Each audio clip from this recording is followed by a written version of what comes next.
Bien vieillir chez soi, mais ensemble. C'est la promesse du béguinage solidaire ouvert à Valognes, dans le Cotentin. Cet habitat singulier propose aux personnes retraitées de vieillir en communauté dans un lieu à taille humaine. Plus qu'un logement, un projet de vie. Anne-Laure Jean, Mathieu Vibaud, Julie Papet. Ils tiennent à leurs petites habitudes. Mais Céline et Michel ont l'âme aventurière. Ces octogénaires ont tout quitté, leur maison et 53 ans de souvenirs, pour s'installer dans ce pavillon où ils sont venus chercher le rez-de-chaussée. Le rez-de-chaussée, plein pied. Plein pied. Quand on se lève du fauteuil, on a tout de suite accès dans la chambre sans avoir à monter les escaliers. Et puis trouver une vie, une vraie vie avec du monde autour de nous, quoi. Bien vieillir, chez soi mais entouré, c'est la promesse du béguinage solidaire. Entrez, mesdames. Un habitat collectif, ouvert à Valognes, dans le Cotentin, il y a tout juste un an. Ça va, Janine, ça le fait? Oui. Bonjour, Michel. Bonjour, Janine. Bonjour. Ah ben, c'est ça aussi, le béguinage, bien sûr. Recevoir, et c'est pas la première fois qu'on reçoit ici, mais bon, on a fait un indette. On a fait notre premier repas partagé ici. Ouais. C'était bien. On avait fait pizza party. Pizza party, ben oui. Ça s'est décidé à 10h le matin pour midi. Hein. Allez, prenez vos places, prenez vos billets. Tu te mets à côté de toi? D'accord. Ah, il manque un verre. C'est un vrai bonheur d'être entouré comme ça. Autant vous dire que je ne m'imaginais même pas à 85 ans, pas du tout. Mais je m'imaginais surtout pas ici. Hein. Non. On se demande si c'est vrai. Ici, je me suis trouvé une nouvelle famille. Oui. Ça, c'est important, oui. Ça donne presque envie de vieillir. Hein. Ça fait moins peur déjà de vieillir. Au plaisir d'être tous ensemble. Salut, du couteau, moi. Pour vivre ici, 3 conditions. Avoir plus de 60 ans, être autonome et prêt à donner de son temps pour les 25 autres habitants. Vous en mettez combien? 5. Certains vivent seuls, d'autres en couple, dans l'un des 10 pavillons flambant neufs ou des 18 appartements rénovés de cet ancien hôtel particulier. Le béguinage solidaire de Valognes est une structure associative, non lucrative. Elle incarne un changement souhaité par tous. Vieillir dans un lieu adapté, à taille humaine, et se sentir utile quand l'âge contraint et isole. C'est justement pour changer de regard sur la vieillesse et cesser d'infantiliser les plus âgés que Tristan Robet a imaginé ce lieu. Si on cherche sur Google Images personnes âgées, on découvre que la représentation des personnes âgées sur les images est une relation d'aide ou de soins. Par exemple, on voit une personne âgée assise avec une soignante debout à côté d'elle. Ça exprime beaucoup de choses, oui. Une personne qui a besoin d'une canne pour aller d'un point A à un point B, il faut lui donner cette canne, il ne faut pas l'asseoir dans un fauteuil roulant. Il faut donner à la personne le soutien dont elle a besoin et pas plus. Parce que, aussi, si on lui en donne plus, on va diminuer son autonomie. Pour donner vie à cet idéal, Tristan Robet s'est inspiré du béguinage traditionnel, né au Moyen-Âge dans les Flandres. Les béguines étaient des femmes célibataires ou veuves, libérées de la tutelle des hommes. Elles habitaient seules dans de petites maisons mitoyennes réunies autour d'une chapelle et d'un jardin. C'est dans cet esprit qu'a été construit le béguinage solidaire de Valognes. Contrairement à l'EHPAD ou aux maisons de retraite, ici chacun est libre de mener sa vie comme il l'entend. Les habitants, et par résidents, ils y tiennent, font leurs courses, partent en vacances, reçoivent leurs amis et leurs familles.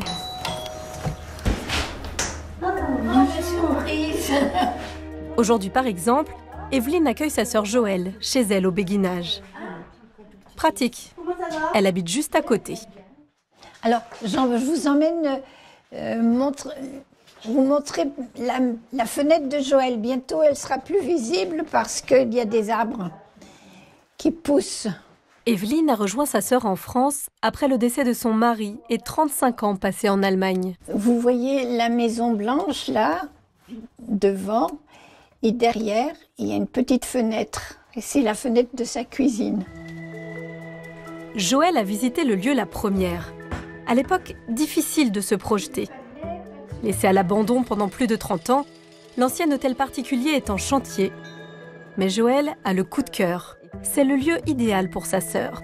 Ça donnait déjà une idée. Je me souviens que cette pièce-là, cet appartement-là, alors que les murs n'étaient pas encore montés, que le plafond n'était pas fermé. Oh là là, qu'est-ce que c'est chouette! Et puis en plus, le fait que c'était vraiment tout près de chez moi, c'était absolument génial. Evelyne a posé ses valises il y a tout juste 4 mois. Au béguinage, c'est la petite dernière. Je suis une débutante béguine. Cette idée est peut-être un peu utopique, mais elle a un aspect intéressant, sympathique qui me plaisait. Le fait de partager avec d'autres habitants les lieux et de s'admettre les uns les autres comme étant cohabitants, quoi, et prêts à éventuellement à s'aider, surtout à se rencontrer, à ne pas continuer à être seul comme je l'étais chez moi. J'avais des voisins, mais les relations entre voisins sont quand même plus distantes. Et on va venir pousser vers l'avant. Très bien. Plus qu'un logement, le béguinage, c'est un mode de vie. Une manière de prouver aux autres et à soi-même que diminution physique, manque de productivité et isolement ne riment pas toujours avec vieillesse. Je les prépare pour le summer body. Ils sont pas encore au courant, mais ça va venir. Attends, c'est bien pour les jeunes lunettes, ça. Nous, on n'a pas l'âge. On n'a pas besoin de ça, nous sommes des merveilles. Absolument. Impeccable. Et on relâche. Au béguinage, Bernadette a retrouvé le sourire et un peu d'estime de soi. Dans sa maison à la campagne, elle avait fini par se sentir seule avec son arthrose et ses arbres fruitiers. Ce projet d'habitat alternatif l'a immédiatement séduite. Ici c'est simple, Bernadette est un pilier. Elle est de toutes les activités, le sport en particulier. Ça fait du bien à mon corps, surtout moi dans ma tête je suis jeune, tu sais bien, je te l'ai dit Anne-Laure. Même si je marche toujours un peu au ralenti et courbé, je me sens nettement mieux, quoi. Nettement mieux. Mais je fais les choses doucement. Moi, je veux bien qu'ils viennent tous les 2 jours. Hein. Moi, je suis prête à dépenser des sous pour faire du sport santé. Parce qu'on ne le fait pas tout seul, tu sais. Et si c'était ça, le secret de la longévité ? Faire ensemble. Ici, c'est le tiers-lieu, une pièce dédiée à la vie collective. Repas, bricolage, jeux, papotage, ateliers d'écriture. Peu importe l'activité, tant qu'elle est partagée. Des années durant, Jeanne avait rêvé d'un jardin. De semaine en semaine, souvent le dimanche après-midi, elle venait cueillir son petit bouquet odorant pour les repas des jours suivants. C'est vrai que depuis que je suis ici, oui, j'écris davantage, oui. Avant, bon, j'avais quelques petites histoires dans la tête, mais j'avais rien écrit vraiment. Pourquoi vous osiez pas quelque part ? Ben non, je n'osais pas, non. Mais c'est super, super. C'est tellement beau, ça se partage. Voilà, se tourner vers les autres lui a demandé beaucoup d'efforts, mais Odette, la discrète, n'a aucun regret. Vivre ici a été une révélation. Je suis d'un naturel un peu sauvage et j'ai fait quelques efforts. Je crois que j'ai fait quelques progrès, oui, quand même, depuis que je suis arrivée. Il faut du temps, hein. Faut du temps pour s'apprivoiser, hein. Comme dit le petit prince, il faut du temps pour s'apprivoiser.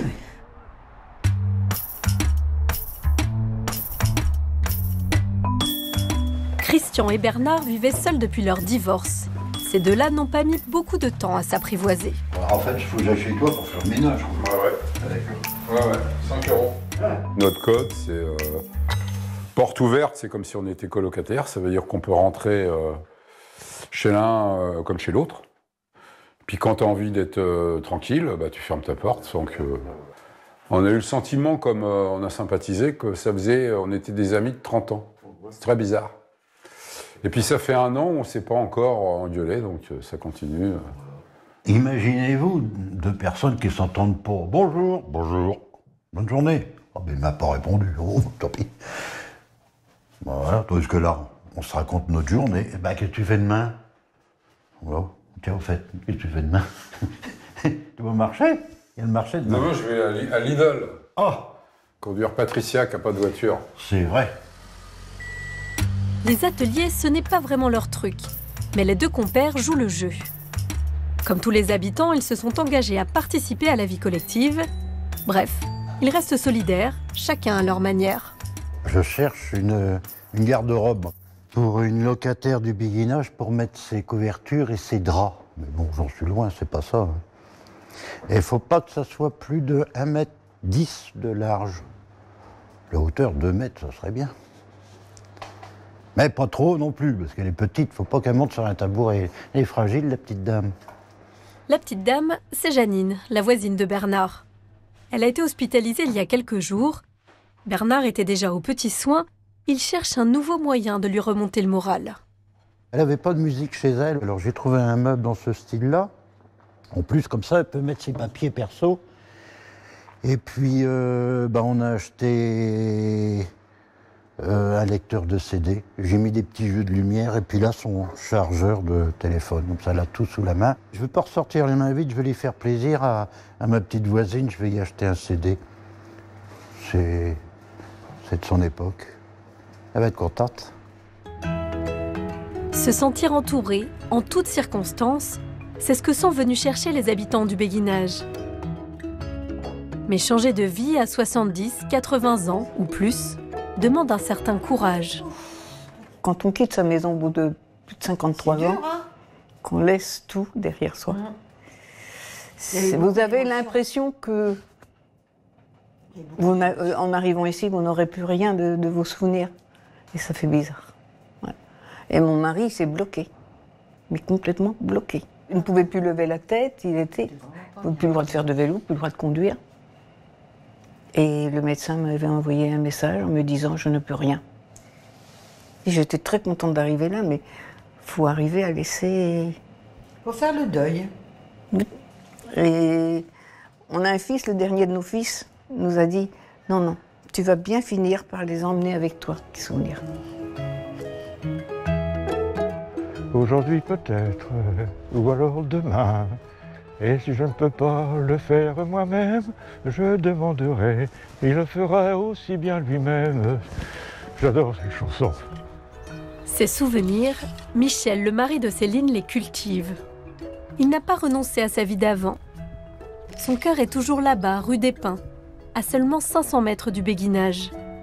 Tous les jours ou presque, il se rend au jardin, celui qui jouxte son ancienne demeure et qu'il entretient depuis de longues années.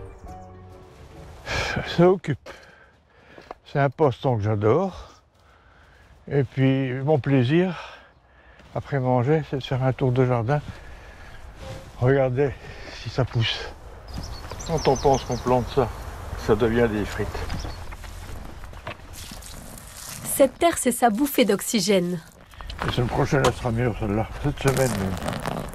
Un moment suspendu, rien qu'à lui. Il faut savoir prendre le temps, là. Pour toute chose, de toute façon. Hein. Il y a un proverbe qui dit ce qu'on ne fait pas aujourd'hui, on le fera demain. Il y en a un autre qui dit qu'il ne faut jamais faire le jour même, ce qu'on peut remettre au lendemain. Là, c'est autre chose. Mais cultiver son jardin, ça use. Et quand son corps flanche, Michel serre les dents. J'attends qu'on m'offre, j'aime pas demander. Si vous avez envie de faire plaisir, vous le faites de vous-même. Vous n'attendez pas qu'on le demande. Moi, si j'ai envie de donner un coup de main à quelqu'un, je vois quelqu'un qui a besoin d'un coup de main, tout de suite, je lui offrir. Je n'ai pas à attendre qu'il me demande. C'est une soumission de demander, en quelque sorte. Se sentir redevable, c'est humain, mais c'est aussi une entrave au bon fonctionnement du béguinage. Pas facile en effet de s'accorder lorsque l'on vit en communauté. Heureusement, pour faciliter les échanges, il y a Sophie. Bonjour Janine. Bonjour. Je voulais savoir, est-ce que vous avez vu cet après-midi un jeu de société? Non, je vais aller voir. Ok, parfait. L'unique salariée de l'association n'est pas gouvernante ni concierge. C'est la présence bienveillante du lieu. Il y a peut-être une chaise en trop là. Oui, ça fait beaucoup. Je pense. La partie centrale, le cœur de métier, c'est l'animation du béguinage, l'accueil des habitants, des personnes qui viennent se renseigner, créer des partenariats avec les associations locales, les écoles. On a pas mal de contacts, oui, avec les écoles. On a des étudiants qui sont venus proposer des ateliers. Les habitants, quand ils ont un souci ou quelque chose au niveau du logement, ils viennent me voir. Je suis la première interlocutrice. Si j'ai quelque chose qui me tracasse, je sais que je peux venir en parler à Sophie pour trouver pas les solutions, mais trouver le bon moment, les bons mots, pour pas faire d'impair, quoi. Il m'est arrivé, parce que d'être un peu trash avec quelqu'un, Sophie, elle m'appelle, elle me dit ce qu'elle a à me dire, puis moi j'en discute avec elle. Il y a des choses qu'il faut le dire avec gentillesse et tout, et moi je ne sais pas toujours. C'est important, effectivement, quand c'est compliqué entre deux personnes, d'avoir quelqu'un pour prendre un peu de recul et faire retomber les émotions aussi. Voilà. C'est un peu la petite maman. Voilà. Il y en a qui me le disent. Oui, Francis l'a dit plusieurs fois. T'es une mère pour nous, Sophie. Oula, mais ça me fait quel âge?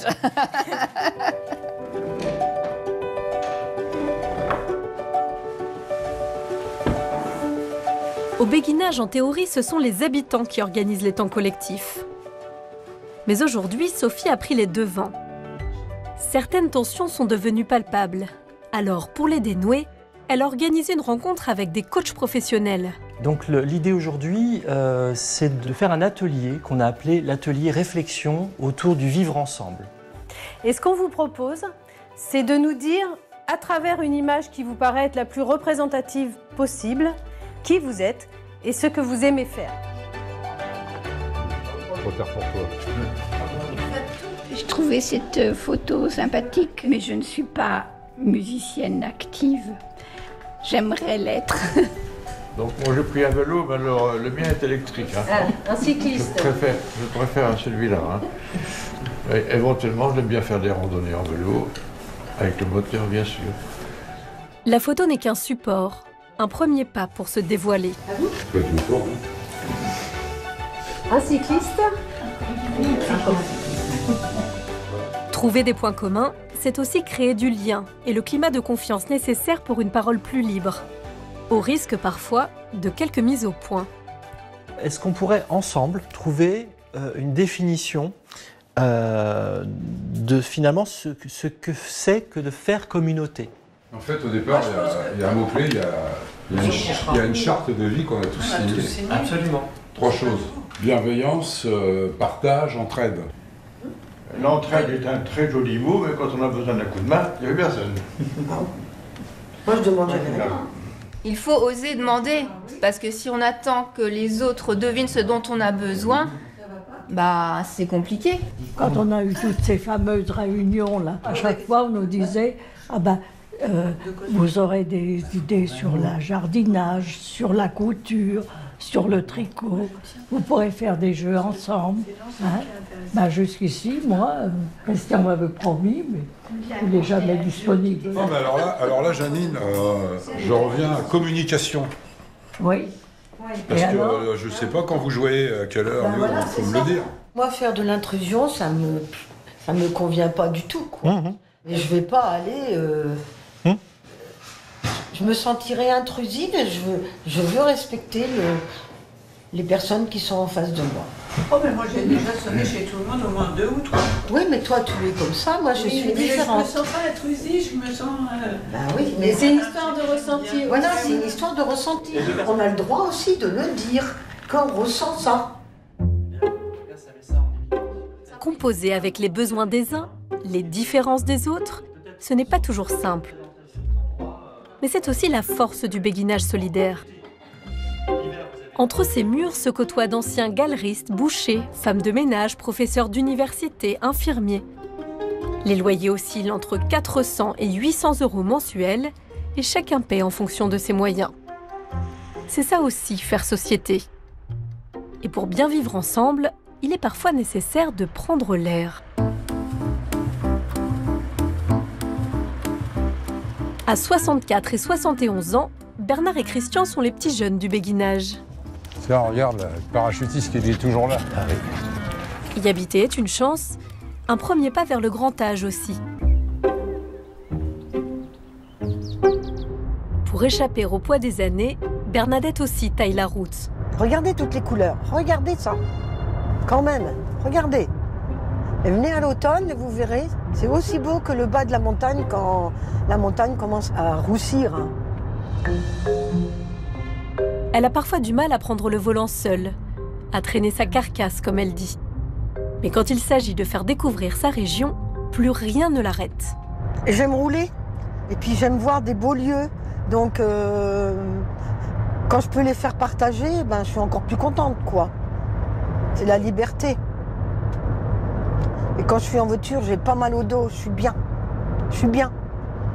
Je peux rêver, que je peux faire plein de choses. Et quand je descends de voiture, eh ben oui, ben je peux pas. Mais bon, c'est pas grave. Au moins, j'ai eu le temps du rêve. Ben, je suis une rêveuse, hein.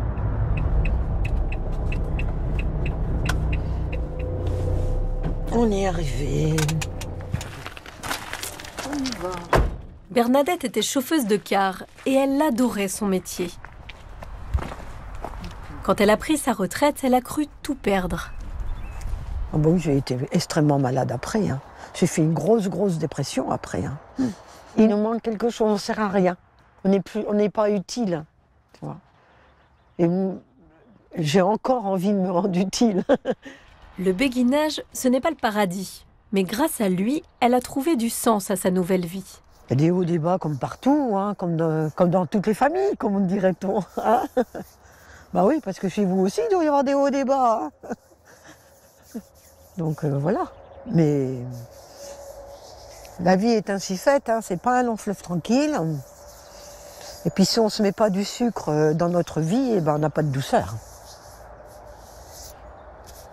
Il faut savoir mettre du sucre. Et le sucre, c'est pas forcément du sucre, c'est des bonnes choses, des sourires, des bons jours, des bons repas. Même à la bonne franquette, on peut faire des bons repas à la bonne franquette, même si c'est des pâtes. Quand on fait des choses avec le cœur. Bernadette le sait. Si par malheur, la maladie ou la démence venait noircir ce délicieux tableau, elle devrait quitter le béguinage. La structure n'est pas médicalisée.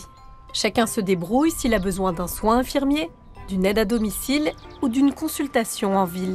Vivre en béguinage, c'est aussi repousser un éventuel départ en EHPAD. Un moment redouté par les habitants, comme leurs enfants. C'est un lieu finalement considéré un petit peu comme un mouroir. Et ce sont des lieux en réalité d'attente. Et le projet ici, ce qui était particulièrement intéressant, c'est que ce n'était pas un lieu d'attente, c'est un lieu d'activité. C'est un lieu d'activité, d'échange, de vie sociale. Donc en fait, un lieu de continuation. Clairement, ils se sont très bien adaptés et puis clairement, on est beaucoup plus rassurés de les savoir là que tout seuls et de plus en plus isolés dans leur petite maison, quoi. Ah oui, non, puis avant, quand on les avait au téléphone avant, ils étaient en demande de nouvelles, hein, qu'on leur raconte ce qu'on faisait nous. Parce qu'il y avait, je pense, une certaine routine. Maintenant, c'est l'inverse. C'est-à-dire que, c'est vrai. Ils ont toujours plein de choses à raconter. Plein de choses à raconter, plein de choses à dire sur tout ce sur ce qui est en train de se faire, sur ce qu'ils ont fait, sur ce qu'ils vont faire. Là, on va sur 85 ans, c'est quand même, je dirais déjà un grand âge. Et on s'aperçoit qu'on peut faire encore plein de choses. Ils sont encore pas si mal que ça pour leur âge. Quelque part, en fait, ça va. Ils sont encore présentables. Ils sont encore présentables. C'est déjà ça.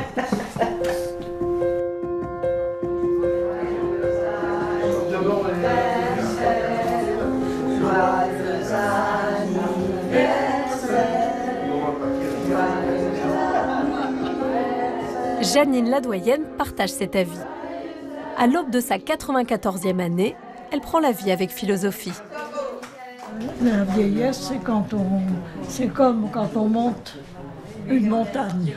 Alors. Plus on monte, plus on est fatigué. Mais plus on découvre. C'est beau. Et c'est ça la vieillesse, vous savez, à tout âge on découvre. L'avenir, je le vois avec l'espoir de trouver une vraie sérénité. Tranquille, tranquille. Et ça fait pas peur de vieillir? De vieillir, non, ça va, non, je vais vivre jusqu'à 100 ans. Je vous l'ai dit que j'allais vivre jusqu'à 100 ans. Pour le meilleur et pour le pire. Le béguinage solidaire de Valognes prouve donc qu'il est possible de rêver une société où chacun se sent à sa place, utile et aimé. Une société où continuer à grandir, quel que soit son âge, son rythme, et ses rides. En un mot, vivre.